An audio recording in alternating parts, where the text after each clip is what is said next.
People are the most consequential and dangerous forces on earth. Well, personality psychology is about the nature of human nature. It's about people. And wouldn't that be useful to know? It seems to me, I can't think of a more important problem.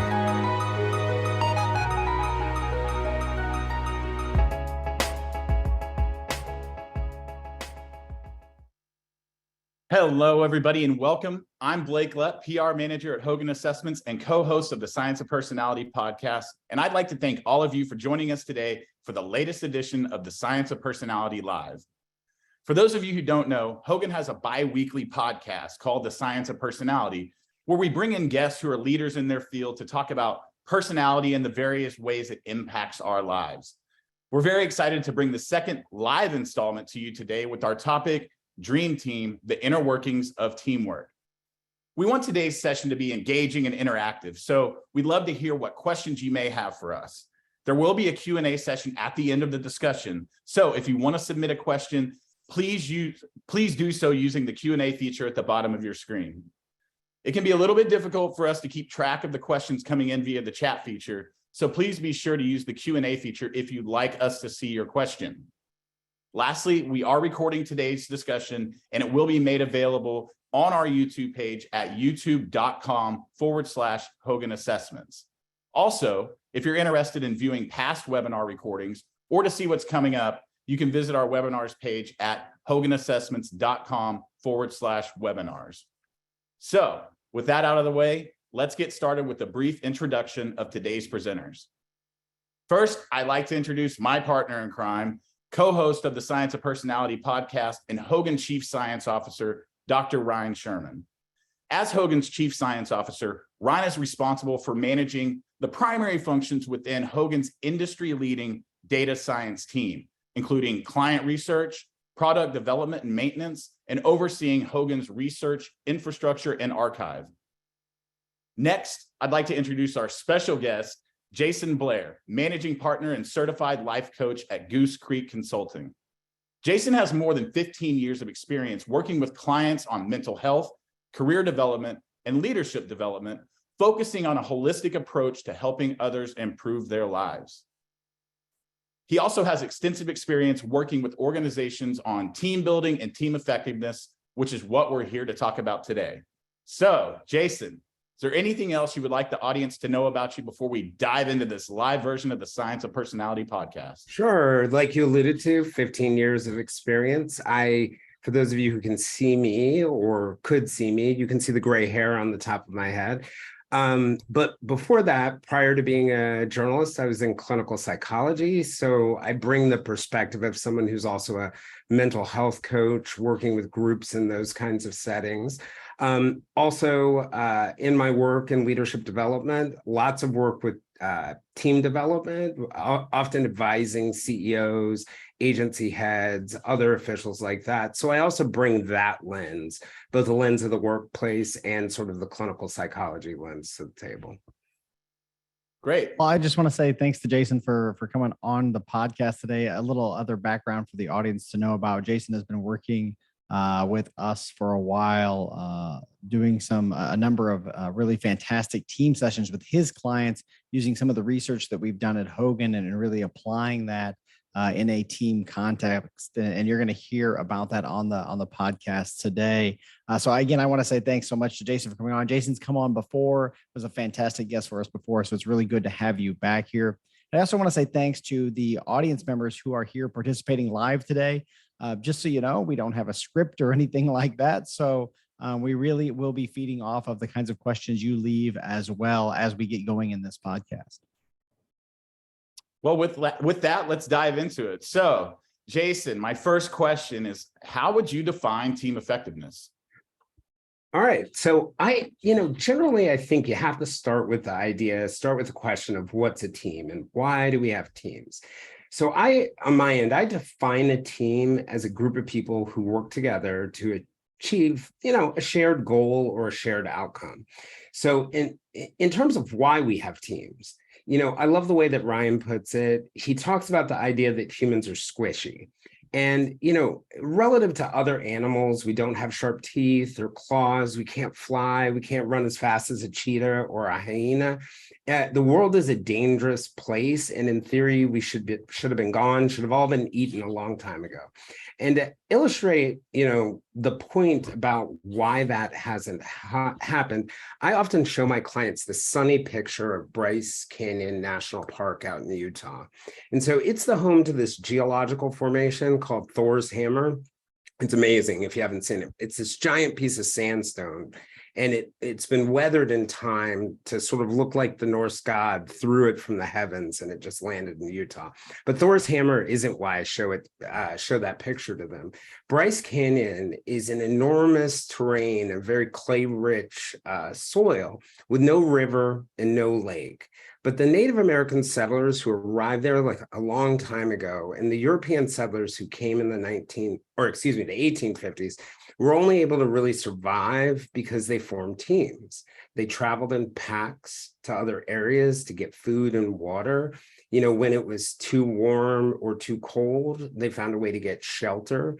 They built roads in the plateau to retrieve firewood and timber. They built canals to capture rainwater and irrigate their crops and get drinking water for themselves and their animals.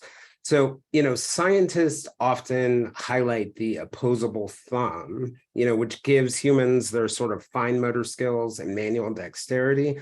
But I think the opposable thumb is really overrated, because I think the reason why humans have survived and become the most dominant species is really our ability to form teams.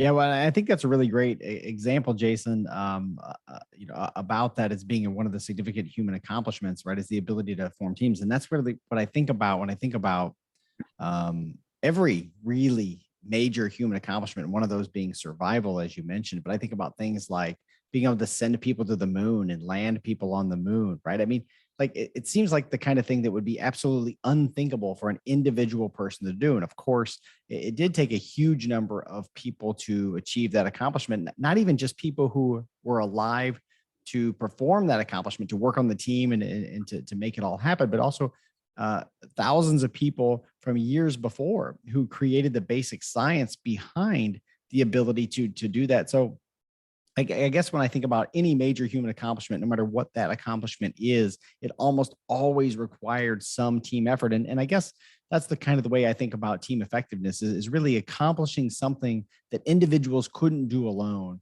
and really driving your group forward. And sometimes that's in combat, but sometimes that's in cooperation. Yep, absolutely. One of the things that actually kind of hindered the Europeans' ability to actually settle that far out in Utah was the teamwork of the Comanches there in the plains. Fine archers, fine horsemen, but they all worked together as a team in order to leave what was west of them pretty much unsettled. But actually, Blake, that is a really good point, because it's not just about being able to form teams. Wolves, apes, all sorts of groups can form teams. Humans can form teams, and those teams have to compete against each other. So it's not just the ability to form teams, but what is it that goes in and makes teams most effective? That's an awesome point. So, well, with that, Jayson, it seems pretty common for people to think that team effectiveness requires team cohesion. However, in your experience, that might not always be the case. Can you explain why that is? Yeah, I think the importance of team cohesion is a bit of a myth, right? Not that it doesn't have value, but the underlying sort of theory behind it, some sociologists say that really social cohesion is the bond that holds society together. And psychologists have spent an enormous amount of time and effort exploring cohesion as something that, when you combine it with other traits, really influences the way that groups complete tasks. I think cohesion is actually a symptom, right? It's ultimately a successful symptom of what really makes teams effective. But the theory of that social cohesion being a vital component of long-term success and competitiveness, It really sort of starts to fall apart when you start to think about every sort of major war or battle or companies competing against each other, or even government agencies trying to get the attention and dollars in their competition for resources in Congress. We're all competing for resources ultimately. And supposedly the secret sauce of cohesion and cohesive cultures is that people feel a sense of belonging. People feel valued. They commit to these common goals. It's very focused on the bonding of groups. But what the research literature really shows, it doesn't really support that idea. And there's some clues out there that cohesion is nice to have, but not necessarily sort of necessary to be an effective team. So when the Ottomans and Muscovy and the Swedes had designs on and invaded Ukraine in the 1600s and the 1700s, the Ukrainians made alliances with the Poles and others. Those others, the Poles and the Ukrainians, had very different cultures and not a lot of cohesion behind them, but they had a common objective and were able to work together to pursue that. You can see it with Vietnam and China, very different cultures, but in the Vietnamese or in the Vietnam War, they were able to collaborate together effectively. You can see it with the Crimeans and the Ottomans, companies and their partners, teams within organizations. Cohesion may not be the most important piece of it. So even if you look at something like the 5 behaviors of a cohesive team, it's a model created by Patrick Lencioni that's really popular in team development. It might have that name, but the 5 behaviors really don't have anything to do with cohesion.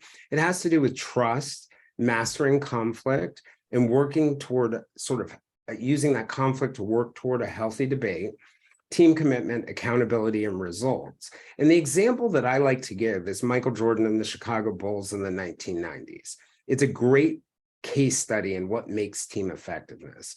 So in 2020, during COVID, when all of us were locked in, I watched this, God knows how many episodes it was, documentary called The Last Dance, and it told the story of Michael Jordan and his success with the Chicago Bulls.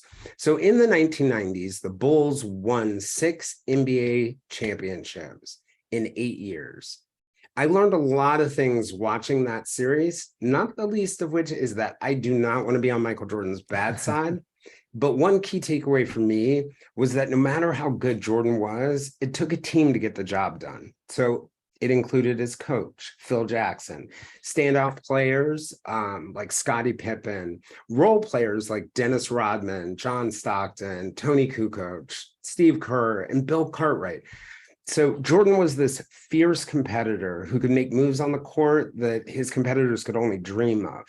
I remember this one time, he scored 48 points on a not-so-healed broken foot.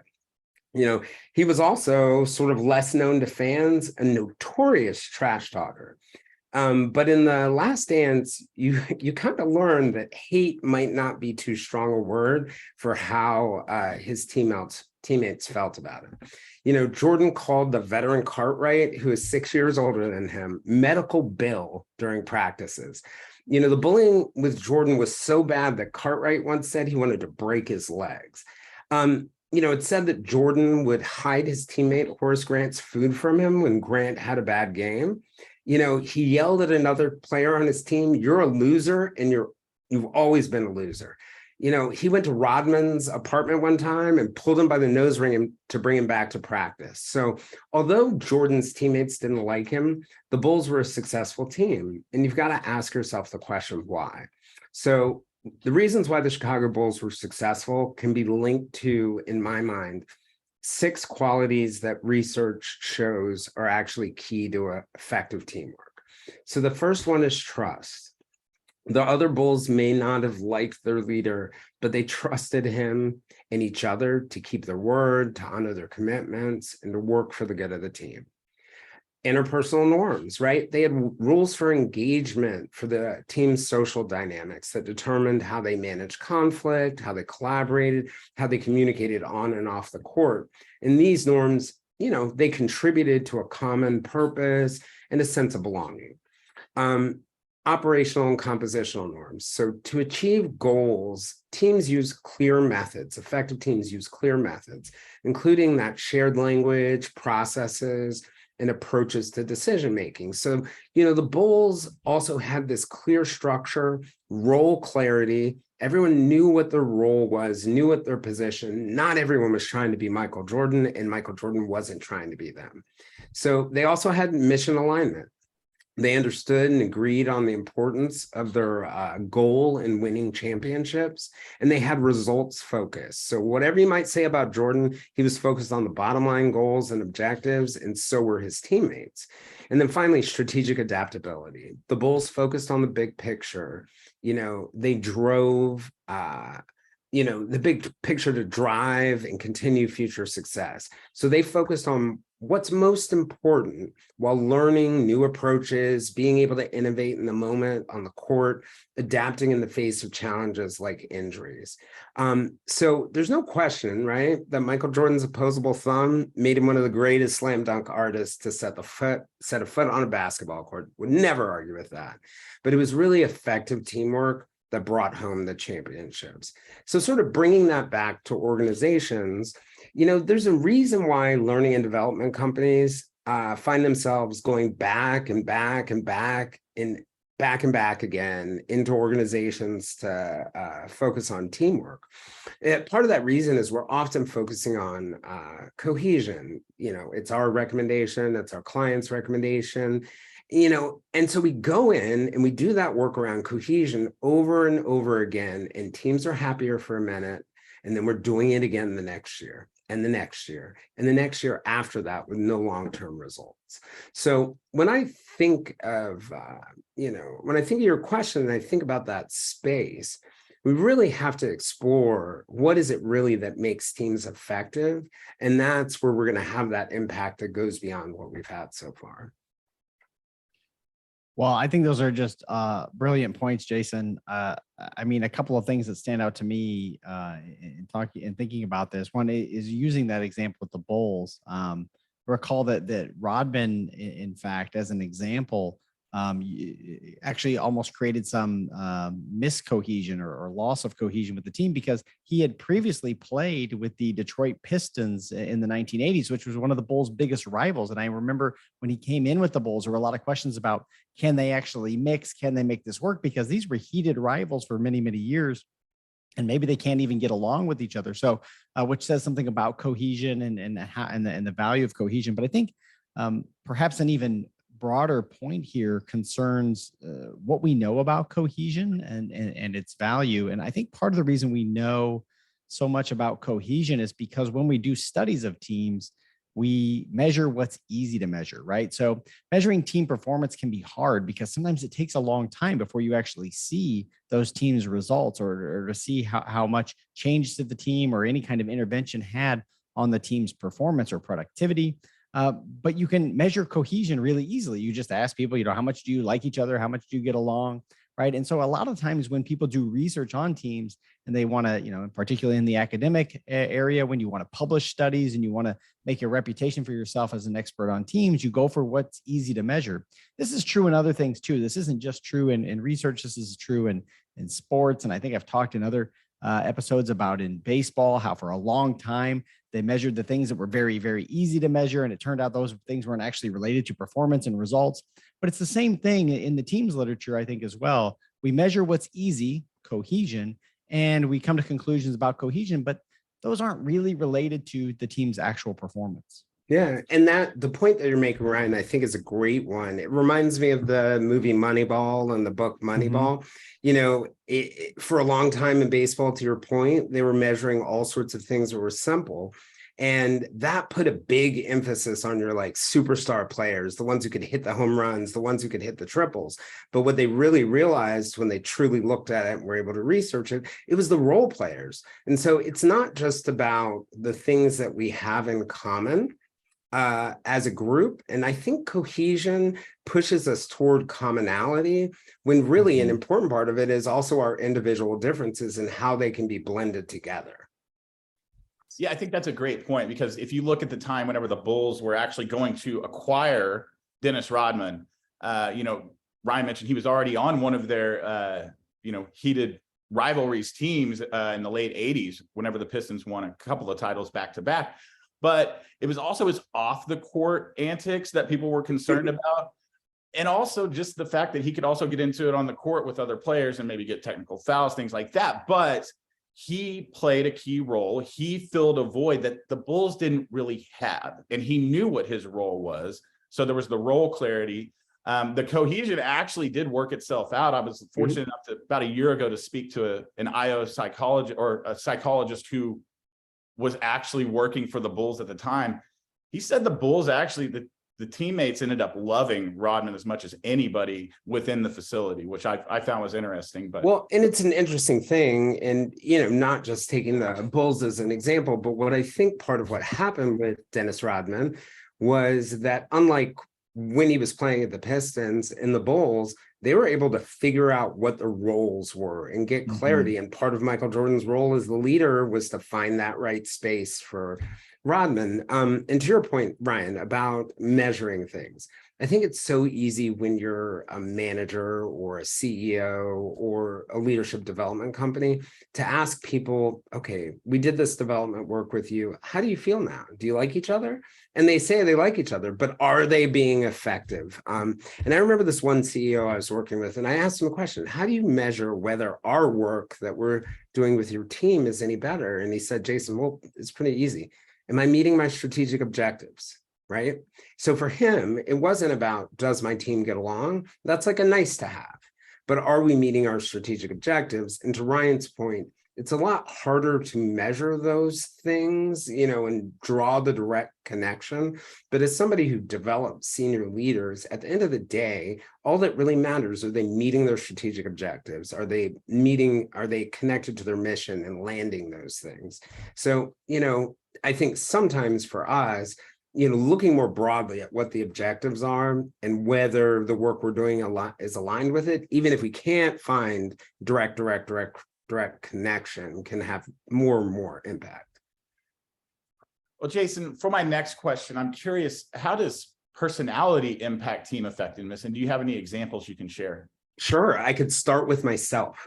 So I'm high on what Hogan calls the mischievous scale. I'm 100. I think you are too, Blake. You're somewhere near me. I'm close. Yeah, close. So you're a little bit behind. The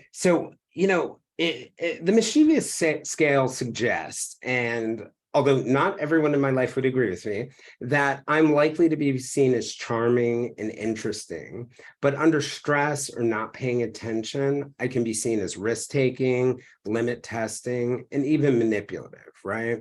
So I'm also low on the prudence scale, which means that, hey, I'm really flexible, I'm ambiguity tolerant, I'm good at pivoting, but I'm also probably not that good at follow through. This is just my natural inclination. And I'm also low on a scale called diligence. So I'm likely to be seen by others as really action oriented, but I may not always follow through, may not delegate clearly. So what that means for me as a leader, when you're looking at my team, me as a leader, and personality, it's that I can have some serious struggles with building and instilling trust. And it has to be sort of a constant focus for me personally. For all my strengths, it's not going to come easy for me to do those things that will really make it build and instill trust. So there's an element of how personality can play a role in it. But let me put an important caveat on that. There's sort of no perfect personality for, let's say, instilling trust. It's about, there's some personality types that may make it easier, make it harder, but it's about knowing yourself well enough to be able to know what you're going to need to lean into and what you're going to need to mitigate against. I can give you another example. I can also think of a client who's high on the bold scale. He's really confident and assertive, but under stress, not paying attention, when his guard is down, he can be seen by others as really entitled, arrogant, overestimating his competence. And sort of the research shows that the thing that's most correlated to organizational effectiveness is employee engagement. And there are 5 things, right? And the thing that's most connected to employee engagement are what followers think of their leaders. So there are 5 key things that followers want from their leaders. First one, integrity. You do what you say what you mean, you don't play favorites. Second one, judgment. You make good decisions. Third one is competence. You know what you're doing. And vision, sort of some sense of mission and purpose and effectively communicating that. Ambition for the collective success of the team. Your ambition isn't self-focused, but it's focused on the team. And then finally, humility. And so humility is about being confident, but not being arrogant, being able to see your own flaws, be vulnerable, be able to share, your weaknesses and demonstrate that you're also working on them. It's also linked to, all those things are linked to trust and the 6 qualities I mentioned above. So my arrogant client, who won't sort of admit to his weaknesses, had a real blind spot for how that impacted the effectiveness of his team. And so, I was actually in a conversation right before this with a bunch of leaders in an organization that's dealing with their return to the office. And the CEO made some enormous missteps in sort of not listening to the workforce. My advice was there, hey, fall on your sword because, you have an underlying trust issue here that is tearing apart your norms. It's tearing apart the alignment to your mission. So, personality is going to play a role in how good we are at doing that and how tough it's going to be. So bring it back to me. One of my real gifts, according to my team, is my resilience. And this is an example of how it goes both ways. So sometimes I don't always see my resilience. I'm high on something that Hogan calls the adjustment scale, which is really about, resilience on one end, maybe a little anxiety and sense of urgency on the other end. So during COVID, one of my employees grabbed me and she pointed out that I was resilient in her mind. I survived a big scandal. I watched the World Trade Center fall in front of my face on 9/11 from New York. I've struggled with mental health issues. But I mentioned to her that one of the real downsides about resilience is that you don't always hear the feedback that other people are giving you. Somebody who's more anxious may be more receptive to that feedback. So sometimes being a little bit lower on the adjustment scale can be helpful. So a lot of this, when it comes to personality, is not particularly black and white, where you have this perfect personality quality for some element of team effectiveness. It's about finding the right balance. So for my client who was high on the bold scale in that example, I'm not all of a sudden going to dial his bold back to 10 or tell him to give up on leadership. But I am going to look at the qualities of other people who have what Hogan calls the interpersonal sensitivity, agreeableness, and help him work on techniques that will improve his ability to sort of listen and be more sensitive to social feedback. And I know I'm going on and on, I have this habit of it, but to take a current real world example, you can look at what's happening in Ukraine right now, right? As an example of how personality plays a role in it. So Russian soldiers are struggling, particularly in the moment where their commanders are not with the soldiers on the front line, or their communications have broken down. They're having a lot of difficulty adjusting in the moment, unlike how Americans operate or how the Ukrainians operate. In the American army, the Ukrainian army, non-commissioned officers are they're given permission because they're aligned with the mission. They're given permission to adapt in the moment, even when they can't, get a message back from Washington or their combatant command. So they adapt in the moment, they're aligned with the mission, and they're able to still achieve goals. And what sort of happened to the Russian military, you got to roll back to the 1990s. I think it was 1991. And they call it Tbilisi syndrome that developed in the Russian military. And that's named after the capital of the Republic of Georgia, and it's called Tbilisi. So what happened was, Russian soldiers were sent in to suppress some demonstrations and other problems that were happening in Tbilisi. Some women got killed. I think a child got killed.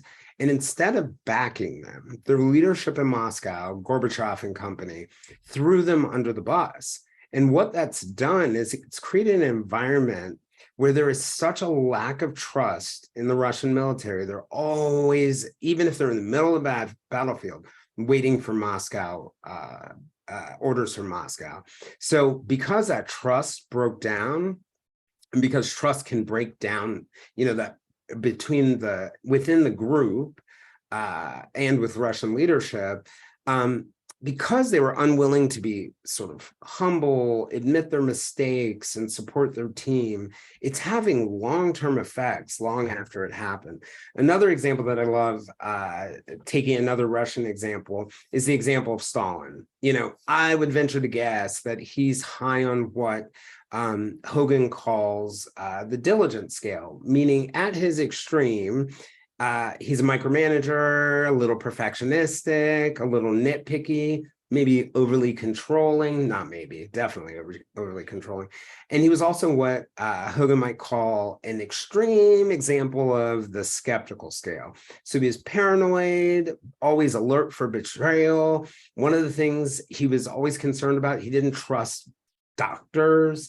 So he micromanaged and he paralyzed those around him because they felt like they couldn't make a decision without his approval. Well, this actually led to his death, because when an aide found him out cold on his desk, the aide went and got another aide, and they didn't know what to do. They couldn't make a decision. And that other aide went and got Khrushchev and the KGB director. They couldn't figure out what to do. So then they went to the Soviet Politburo to try and make a decision. By the time anyone made a decision, which should have been to just call an ambulance, he was dead. He had a cerebral hemorrhage. He could have totally survived. So the point here is personality matters. It can get you killed. No matter how smart your team is, no matter how good your team is, no matter how brilliant they are, personality plays a role in how, and values too, play a role in how a team is going to ultimately perform. Well, I mean, I think that's a fantastic answer, Jayson.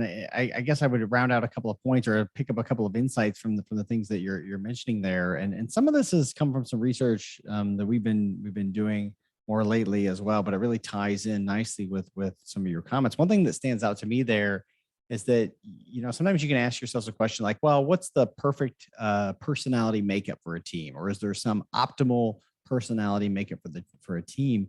And I think the answer seems to be pretty clearly no, is that any sort of team makeup can be really effective. If they are, if they do trust each other, if they do have the correct or the useful norm structure, if they do focus on results, if they are aligned on the mission, right? If they do all those things. But what personality really tells us is the ways in which that team might derail, the ways in which that team might miss those objectives, the ways in which that team might erode trust. And so really, any team can be effective. Any group of personalities can be effective as a team, but it starts with really understanding the ways that you are going to get yourselves in trouble, or the ways that you're going to miss on those key characteristics of high-performing teams. What are the things that are going to derail you and lead you astray? And so I think that's where personality really comes in, is by making people aware of the things that they might, the biases they might have, the sort of normal modes of operating that might get them into trouble, and how they might need to dial that back or to switch to another mode in a particular circumstance. Yeah, Ryne, and that makes me think of one thing. You think of the 4 things that are really important to performance in a workplace, right? My experience, what job assignments have I had? What life experiences I have? That's a part of it. My competencies, those are my behaviors, my skills, my traits that are observable and measurable that people can see. My values, right? What drives me is super important. But what I think is so important about personality and our natural inclinations is that it's a starting point for a lot of those other things. So if I can build an understanding, and personality is hard to change, it's stable over time. If I can build an understanding of my personality and what implication that has for my performance, either as an individual or on a team, then I can make those adjustments that we're talking about that will really make things effective. So Jayson, can you describe some examples of the impact of individual performance on team performance? Yeah, I mean, one of my favorite examples, and I feel sort of like very conflicted about this example because I am a Baltimore Orioles fan. Back in 2018, the expectation around the Orioles was that they were not going to have a successful season due to sort of like, finishing last the last year, sort of aging stars. And while the Atlanta Braves were going to probably, they were in a rebuilding year that year. Theirs wouldn't be particularly great either. Well, what happened is the Atlanta Braves captured their division and the Orioles finished last in the league.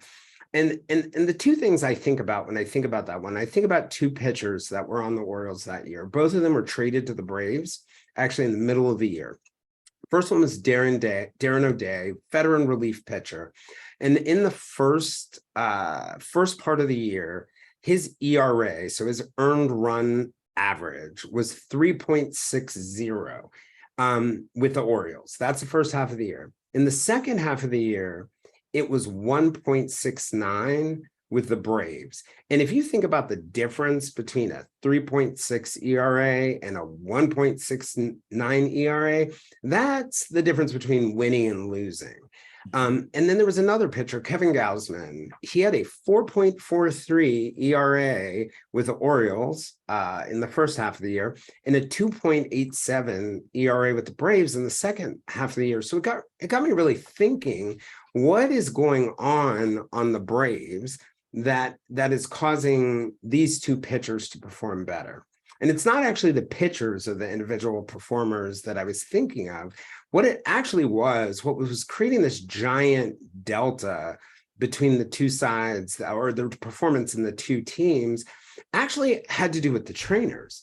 And it had to do with the way that the trainer on the Atlanta Braves focused on bringing people back to the fundamentals, focusing on, identifying what it was people needed to work on, really getting them into the right roles so they were pitching in the right situations. This is the coaches did that part, but really supporting them in their development, paying attention to it.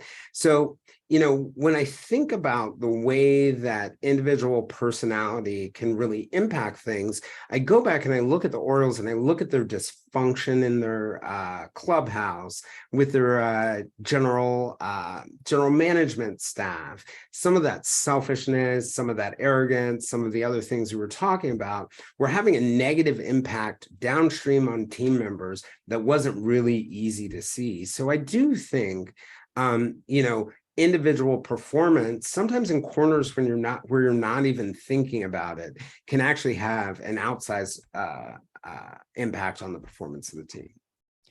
Well, another key thing that stands out about that story, Jayson, I think, is also individual development, right? So it's getting that individual level feedback to help make those teams, to make those individuals on those teams higher performing, right? And sometimes that feedback requires really honest conversations that in many cases people don't want to have, right? It can be uncomfortable to give people feedback that's negative. But I think, and this really dovetails, I think, back with the point we made at the opening about cohesion, that if you set cohesion aside as a sort of a nice to have, but not necessary to have, you say we're really focusing on results and performance, it's actually incumbent on team members and team leaders to tell people when they're underperforming, to say, hey, look, we need better out of you. I know you can do better. If we're going to achieve the goals we want to achieve, we need you to step up.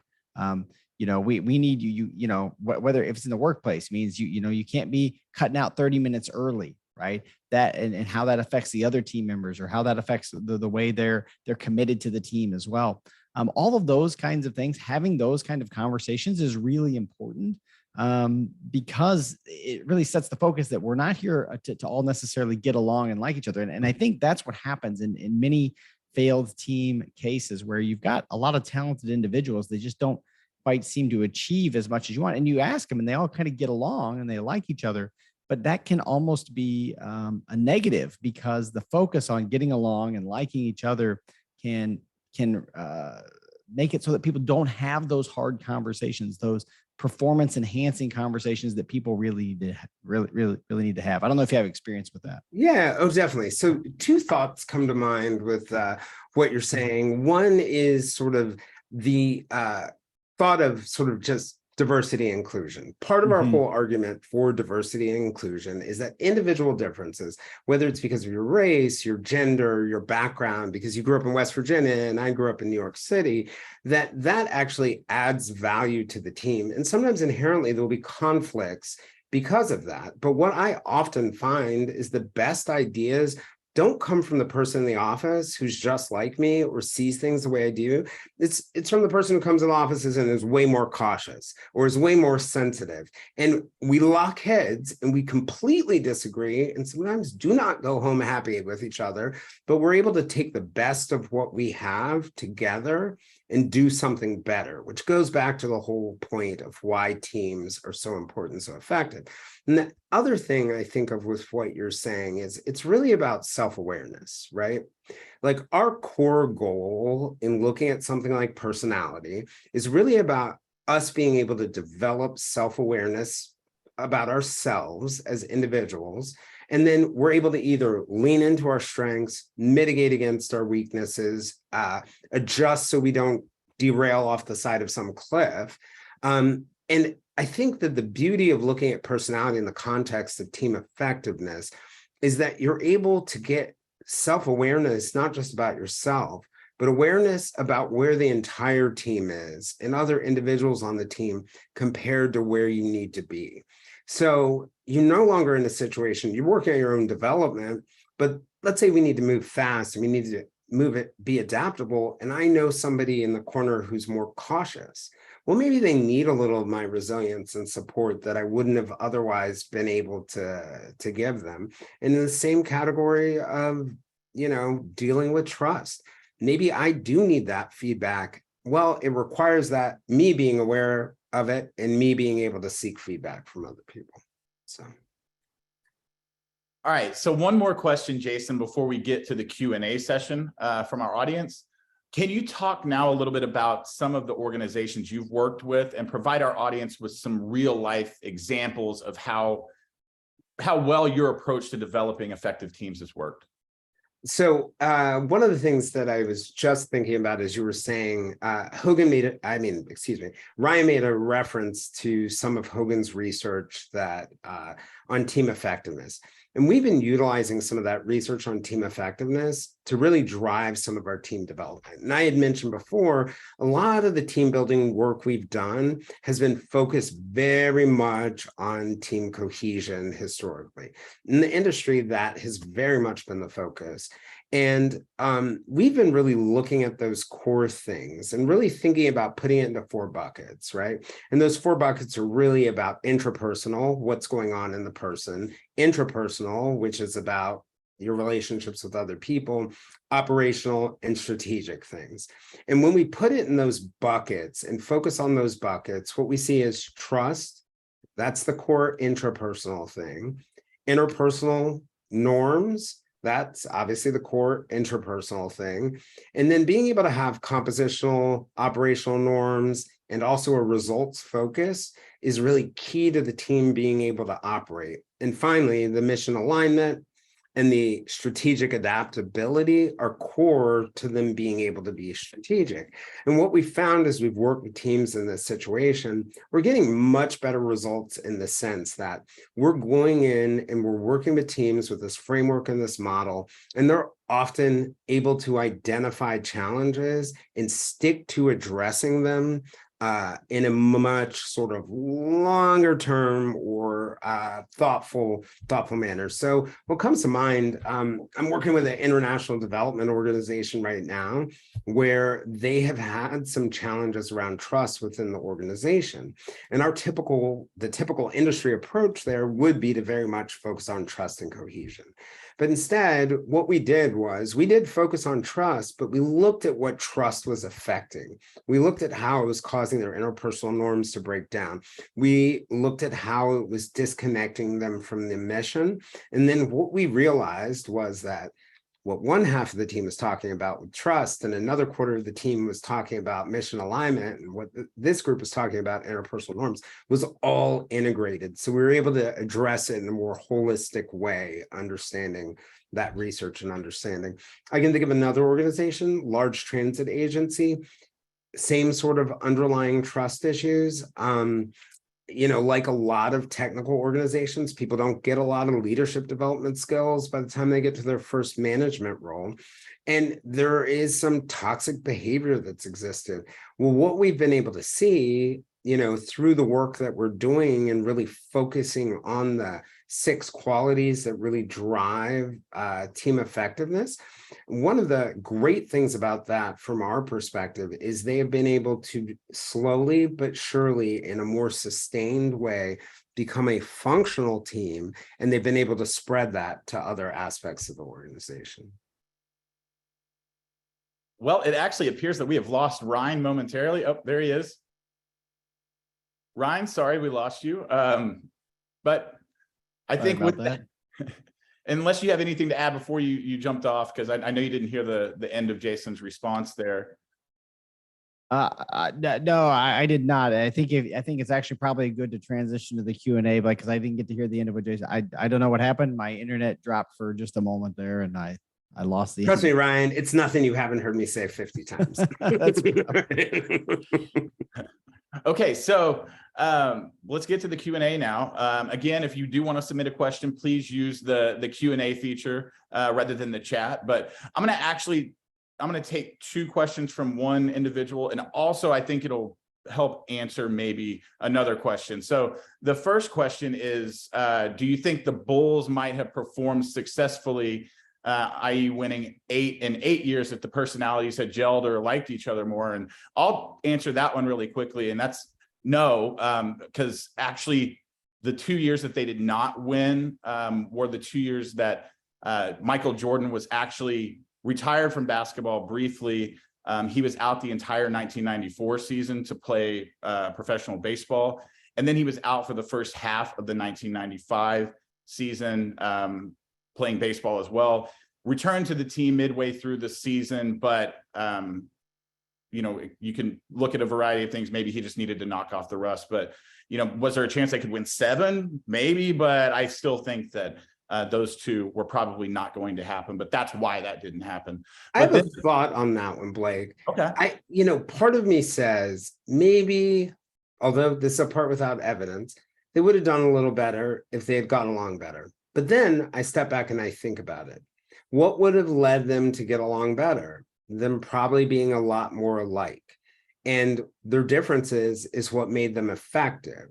So, I think part of what's important about teams, and it goes back to the original stuff that we were talking about, is we leverage our strengths and weaknesses. When we're out there in Bryce Canyon and my 5'2" self can't reach that branch, and Blake, I don't know how tall you are, but you can reach that branch, right?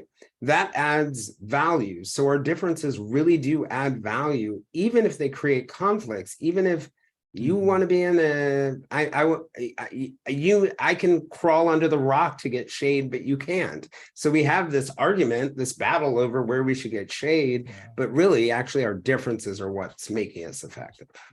I'm 6 foot, so that's a fair Yes. analogy. But the second question that relates to this, and also to a question we received earlier, how does Hogan assessments relate to basketball teams? And then the question here is, how might the Bulls teammates have worked more effectively together had they taken the HPI, HDS, and MVPI?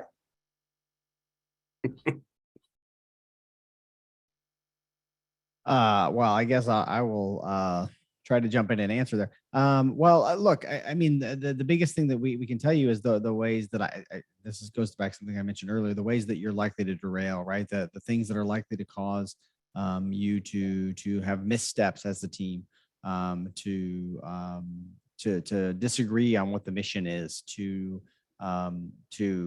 destroy or erode trust among team members.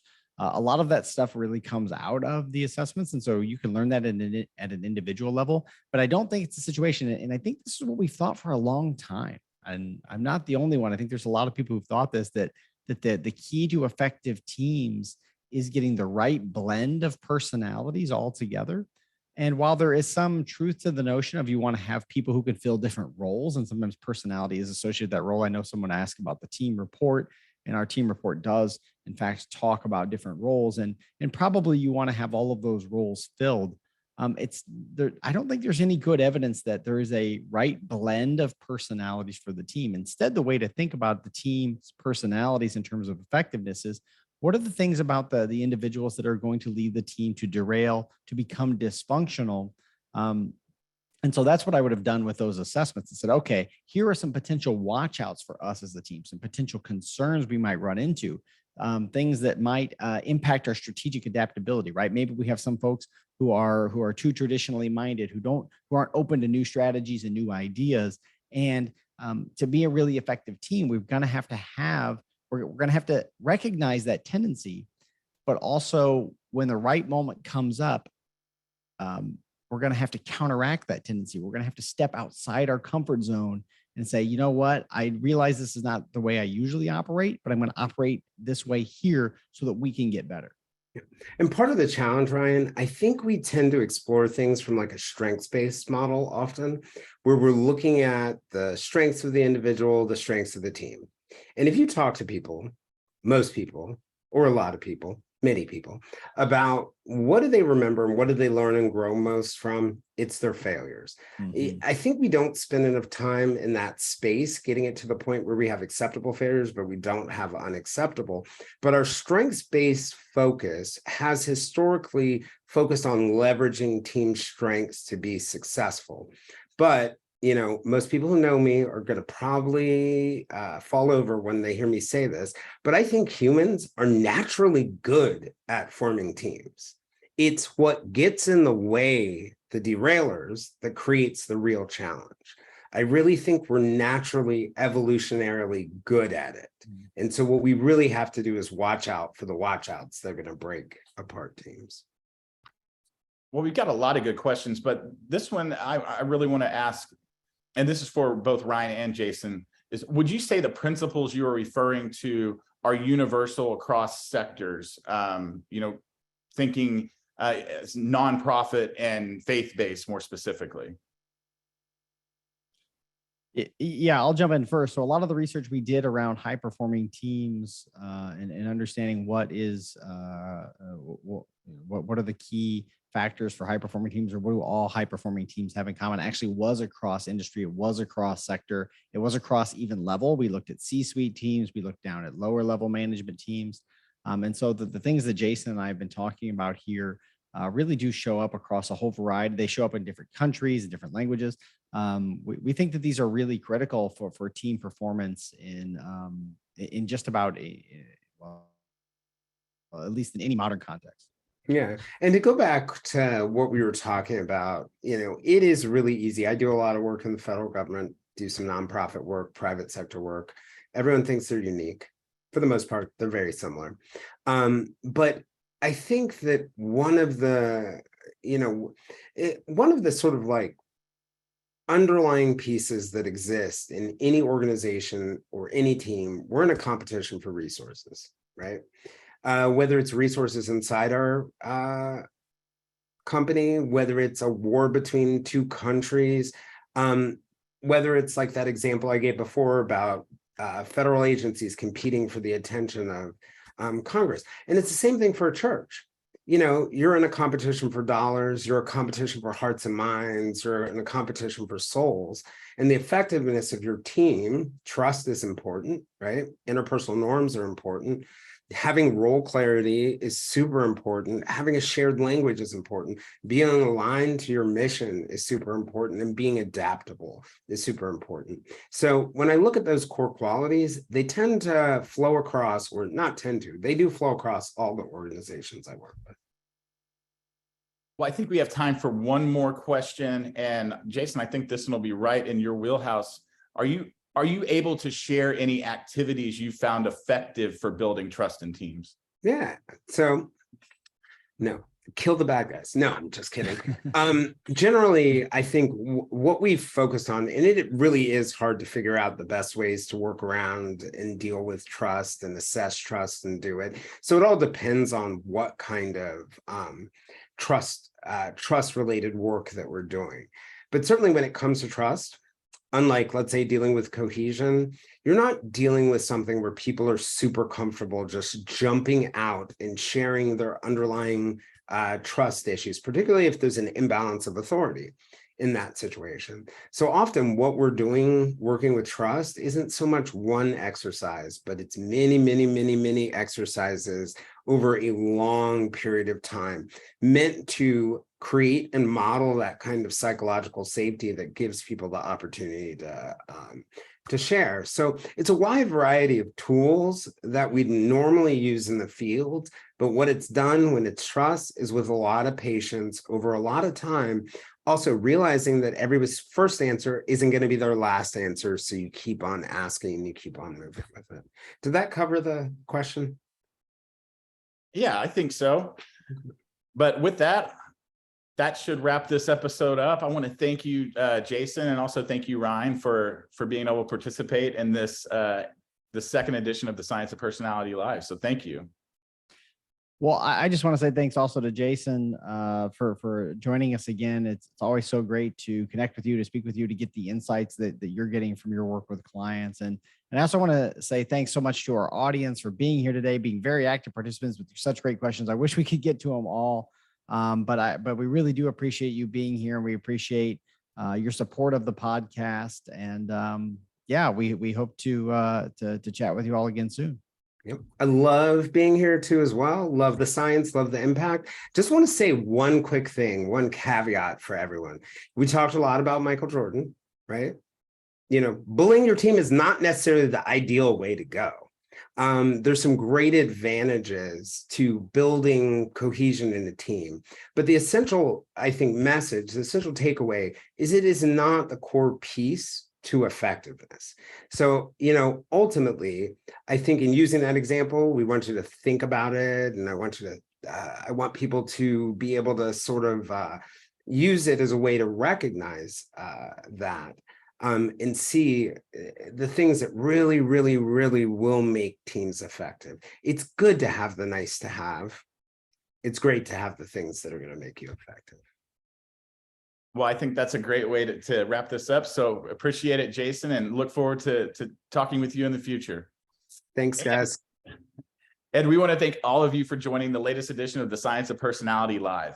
And also thanks to Jayson and Ryne for the excellent commentary. We'd love to connect with you on our social media channels. You can follow Hogan Assessments on LinkedIn, Twitter, and Facebook to stay up to date with all of the exciting things we're doing. Also, if you're not already one of our loyal listeners of the Science of Personality podcast, be sure to check out our full library of episodes at thescienceofpersonality.com and be on the lookout for a new episode every other Tuesday. Cheers, everybody.